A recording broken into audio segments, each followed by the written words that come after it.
Welcome back to the Ed Morrissey Show podcast. As always, this week we're talking with the Prince of Twitter, the Regent of RedState.com, Andrew Malcolm, at AHMalcolm on Twitter. He is calling from an undisclosed location because he was marching on the Ed Morrissey Show headquarters with a column of Twitter followers behind him. I managed to turn him back, and I told him that he had to go take refuge in the Red State podcast. So he's That's right. The crowd was packed with FBI plants. Well, that too, yeah. But it's you were marching on that Thames podcast road, and you'd already seized a couple of bastions. I think you'd seized a Jazz Shaw post, and we're marching on the hot air capital. And I managed to turn you back. Now you fled into exile. That's what happened. Right? The reason why you're not on camera this week. That's right. I'm in exile, and with the plastic surgeon is doing an incredible changeover of identity. Yeah. That's I was going to put a picture of Selena Zito and say, this is what he's going to look like when he comes back. But Selena might send me an email. So I think. Well, you remember in Thunderball where they had the duplicate pilot. Oh, that's right. Yeah, when you said Thunderball, I was thinking of the old James Caan movie, but Thunderball, the Bond film Thunderball. Yes. Oh yeah, right, yeah. And at the time, that was really freaky. All right. Well, I want to talk about the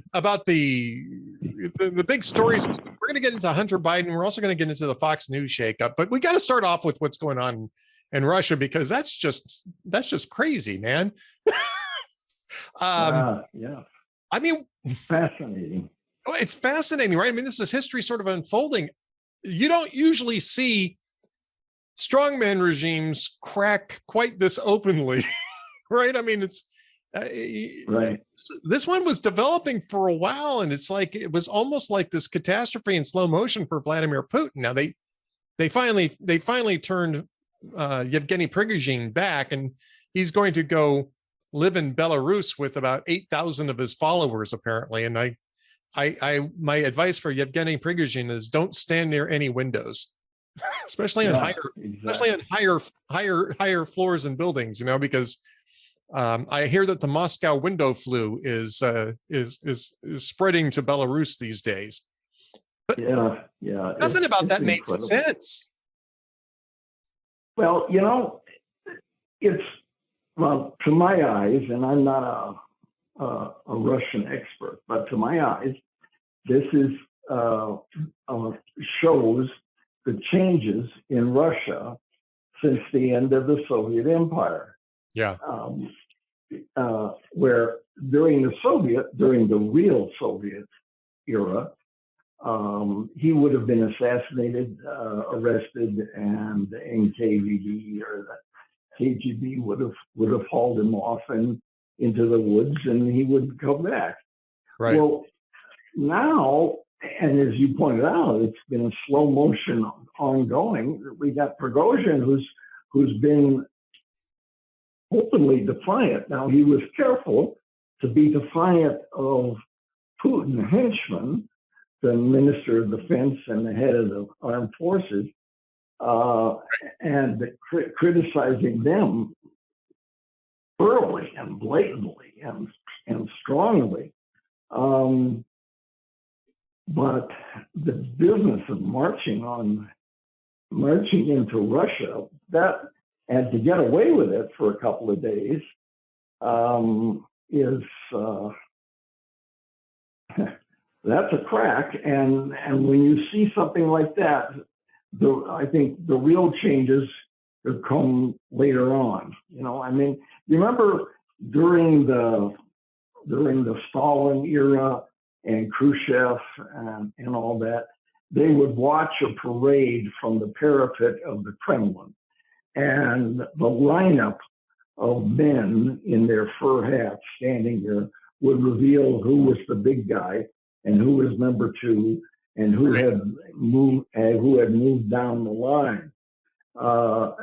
And I think in the modern times, obviously it's been Putin, and he had Medvedev, who still around, played footsie, but but he was a surrogate for Putin during his term, and there hasn't been a whole lineup of guys. It's been Putin, and he likes it that way. But I'm thinking maybe sometime in the coming months, there could be this maneuvering going on behind. Not that Prigozhin could pull it off, but Prigozhin's attempt shows the weakness. And Putin had tough words. Well, he's a traitor and treason and so on. But as we went on the air, he was speaking for the first time on television to the Russian people, saying that he was angry and that the commanders of the Wagner group were traitors, but the fighters underneath them were, just being used, that sort of thing. And that Putin says he's going to stand by his deal to allow Prigozhin to go to Belarus, and that the Wagner group fighters have an option to either sign contracts with the Ministry of Defense or to leave Russia. And reportedly, they're building camps in Belarus to house about 8,000 of these guys, and supposedly there were 25,000 of them. So they're clearly anticipating that a good significant number of these guys are going to get out of Russia. I tend to think, Ukraine. Well, they're already out of Ukraine, right? They all marched out of Ukraine on Friday.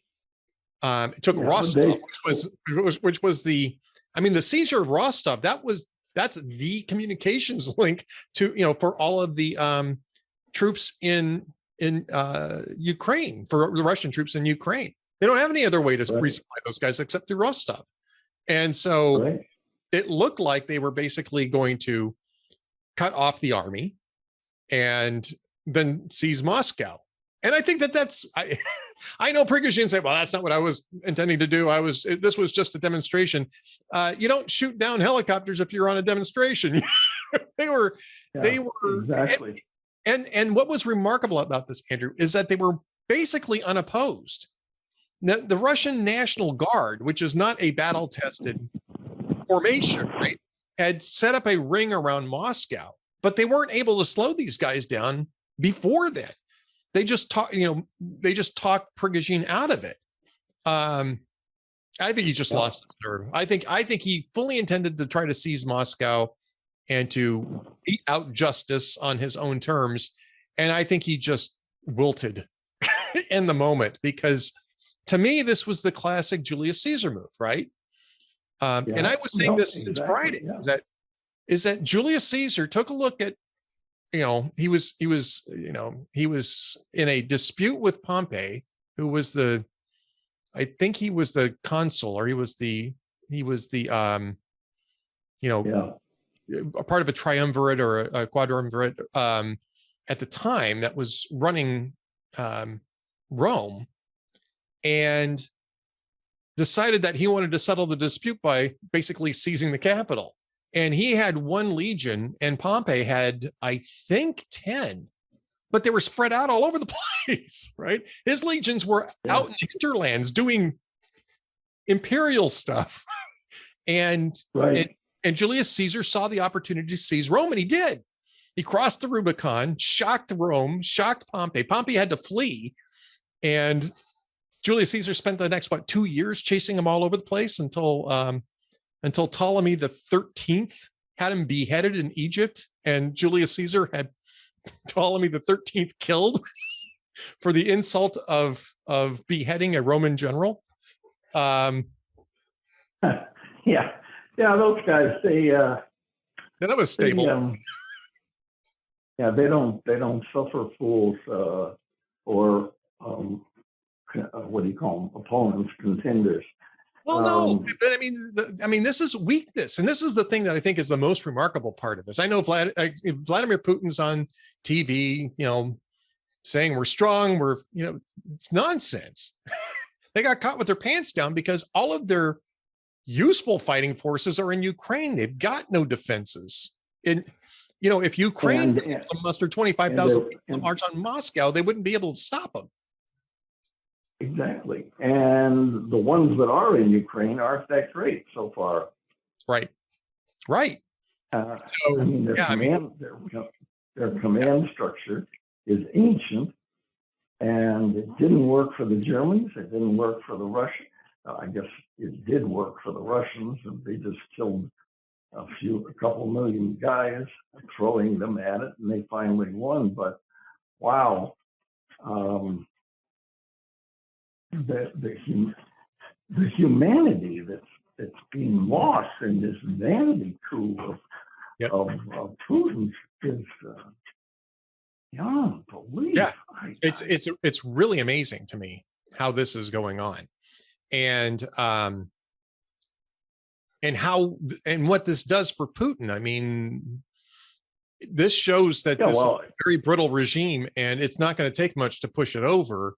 If somebody like, Ramzan Kadyrov decides all of a sudden that he wants to be the guy deciding who sits in a big chair, Kadyrov and his Chechen army could do exactly the same damn thing that Prigozhin just did. March right, seize Rostov. They sent him to reinforce Rostov, which I thought was, man, that's ballsy.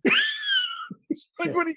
That's like, you're gonna have the wolf chase the fox out of the hen house. I mean, that's that's an expression of trust that I think was like desperation more than anything else. They didn't have anybody else to do it. It's fascinating to watch from afar. I'm glad I'm nowhere near. That's right. But geez, what's the word? The brittle is your word. The brittleness of the Russian military and blatant ineptness often. And I think it was it Austin, our defense secretary, or somebody was saying that it'll take them 10 years to restore the Russian military, and if they restore them to what they are, that's not going to be too impressive. Well, not only that, but don't forget that they had spent 20 years supposedly modernizing the Russian army. I mean, before they invaded Ukraine, Putin was claiming that he was modernizing the Russian army, and it turns out that a lot of that money went into the pockets of the oligarchs because it's not showing up on the battlefield. And their hypersonic missile that Putin bragged about was downed easily by the Patriot missiles that we gave Ukraine. So, they are. We don't have troops per se in Ukraine, but I'm sure we have spooks there, and they've been studying very closely Russian tactics, Russian movements. They have the satellites. They can share whatever they want with the Ukrainian.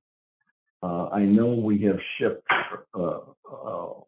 captured Russian tanks back to Michigan to our tank center to study what those T-90 tanks are, what they can do, and obviously what their weaknesses are.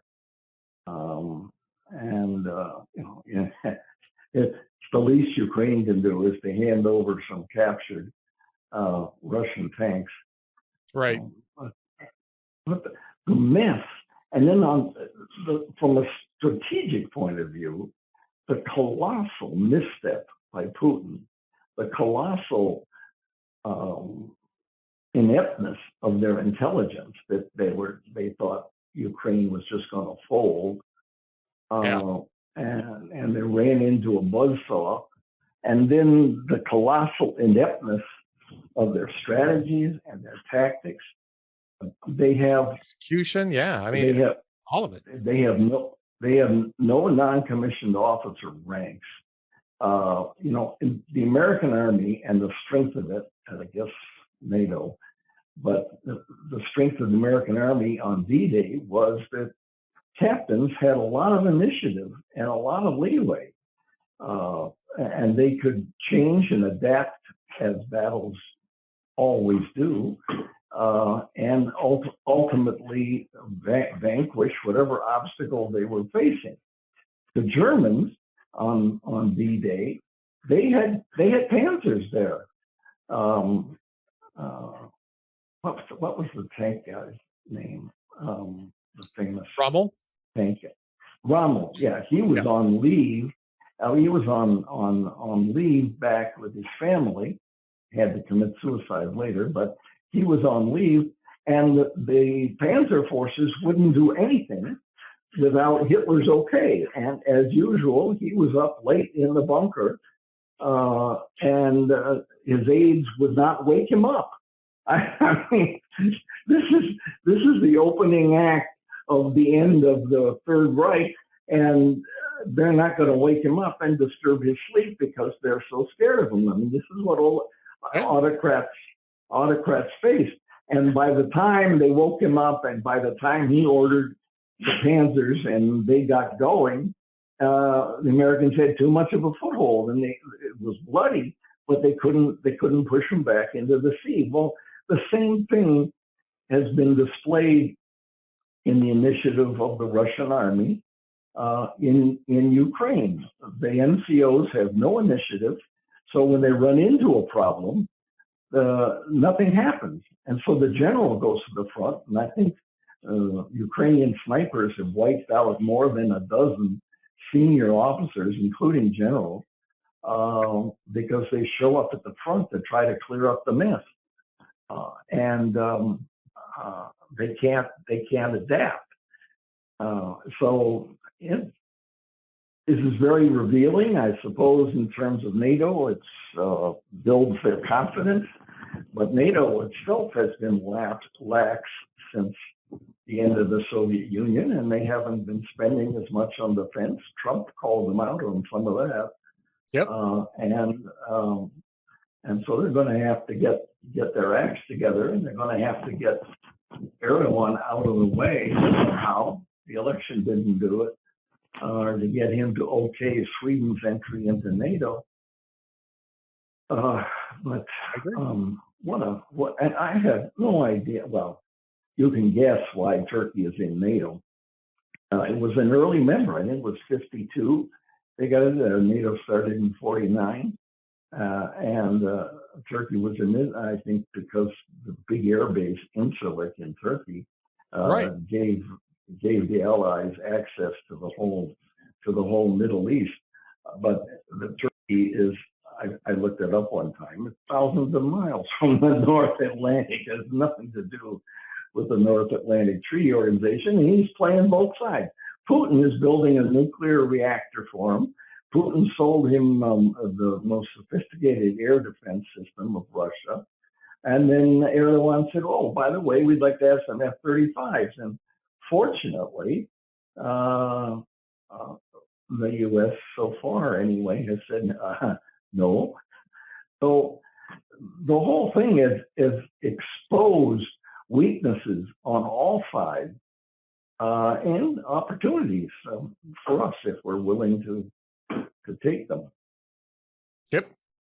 All right, I want to move on to the Hunter Biden saga. You know, the whole plea deal thing, and then the IRS whistleblowers that emerged afterwards to claim that the Department of Justice actually suppressed the investigation and forced the U.S. attorney involved to offer a very weak plea deal that would ensure that Hunter Biden didn't get any prison time and that the investigation didn't go any further.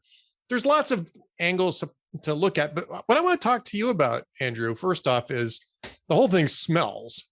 But more interestingly, the media is really reporting on these IRS whistleblowers. I mean, they're actually taking this seriously, which also smells a little bit to me. I'm sorry, maybe I'm just too skeptical. Maybe I'm just cynical, No, it's warranted. Yeah, cynicism is warranted whenever it comes to the modern American media, I'm afraid. So what is, I mean, I know that people are saying, oh, they're trying to, they're signaling that it's time to get rid of Biden on the ticket. And normally I would say, I would scoff. I say, Andrew, I'd say scoff. That's not the way this game is played. I'm not necessarily so sure about that. I'm beginning to wonder if this is a signal from the curators of the left that maybe this guy is just really too damaged, and Democrats really need to start thinking about a serious challenge to him, and a serious challenge being somebody other than RFK Jr., by the way. Yeah, I suppose, and other than Kamala, I mean, she'd be. Yeah, that's a whole other topic, isn't it? She'd get carved up on a debate stage. Yeah, and just even with the sympathetic media.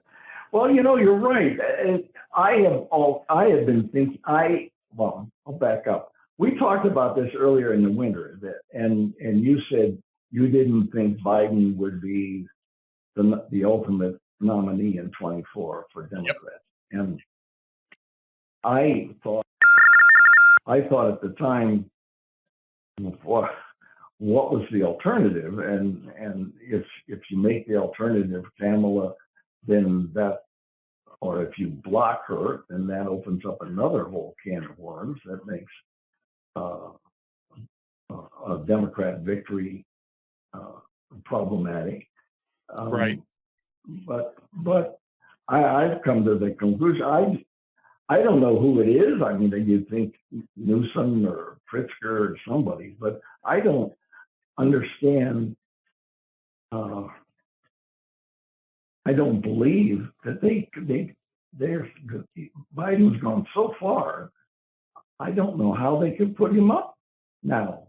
And I had been thinking that the only way they could get rid of him is to announce, like the Dave movie, oh, he's got a serious medical problem, and thank him with all kinds of tributes and throwing flower petals and everything, and let him go off to retirement on the beach and enjoy his illicit million.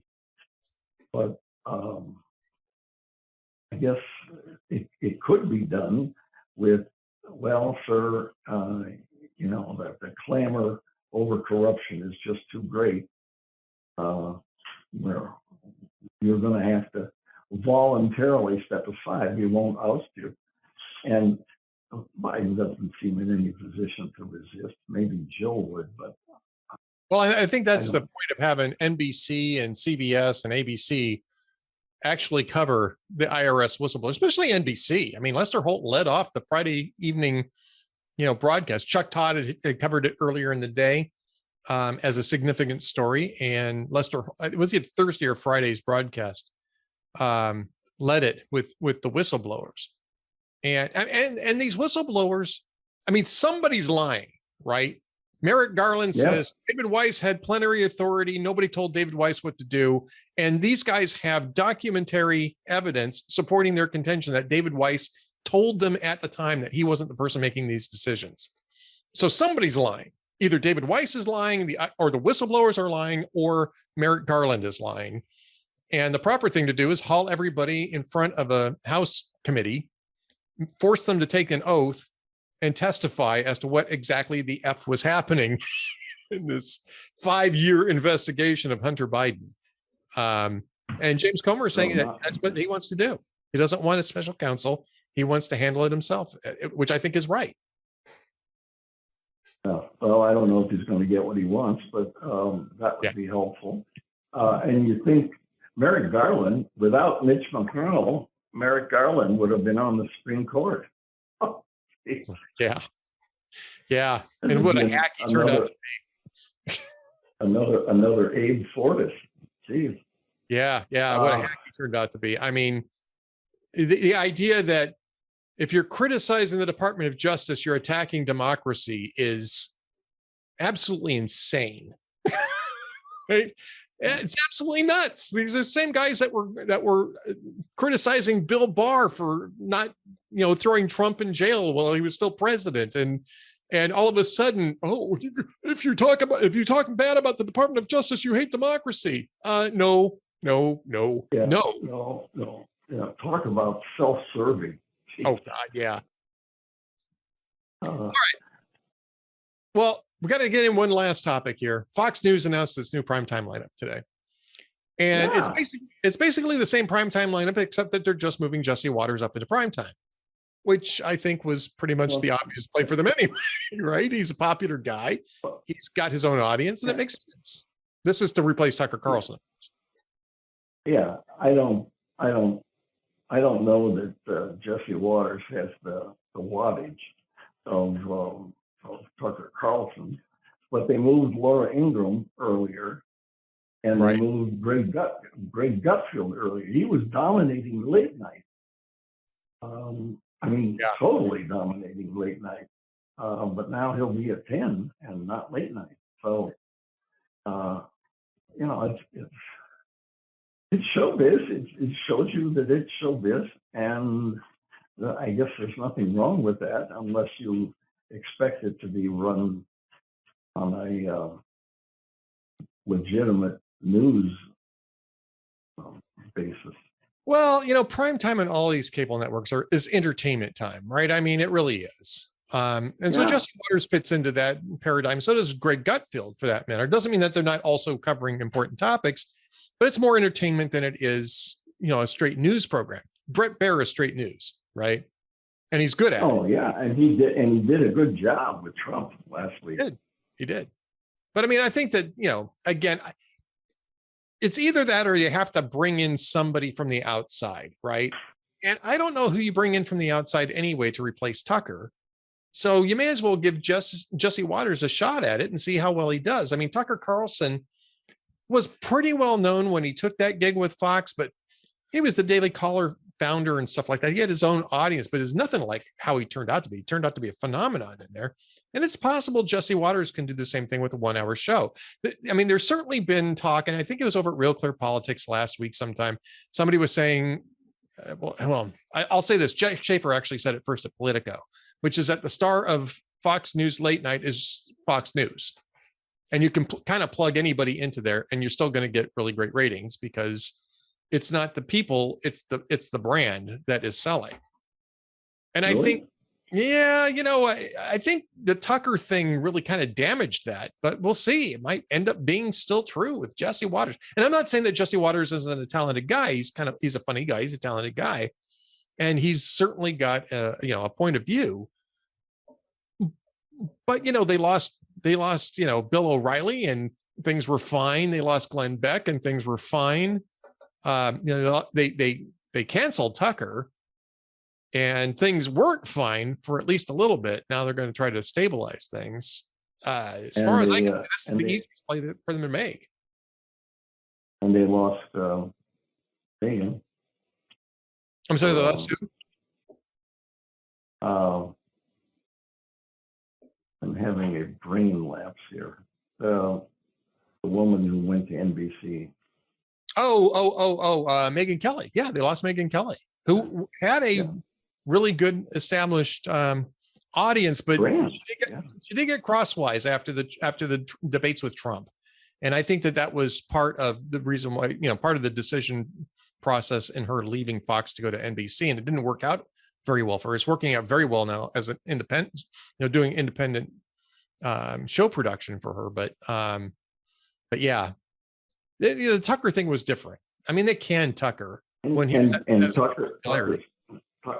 Tucker's trying an independent production too. Yeah, and I think he'll succeed at that. I mean, he'll succeed at doing that. That's for sure. All right. Well, we've come to the point of time on our podcast where we have to start thinking about the jokes of the week. I don't know if you had a chance to I have two old ones. Okay, good. Perhaps you have some. So Seth Meyers said that there is an auction coming. This is old, remember. There's an auction coming with an extremely rare Star Wars figurine. They expect that it will get nearly $250,000 for a very intricately carved female Star Wars audience member. Okay. Yeah. And then Jimmy Fallon says that this is old one again, that Barack Obama has agreed to throw out the first pitch at the upcoming All-Star game, and Joe Biden will be on hand to commit the first error.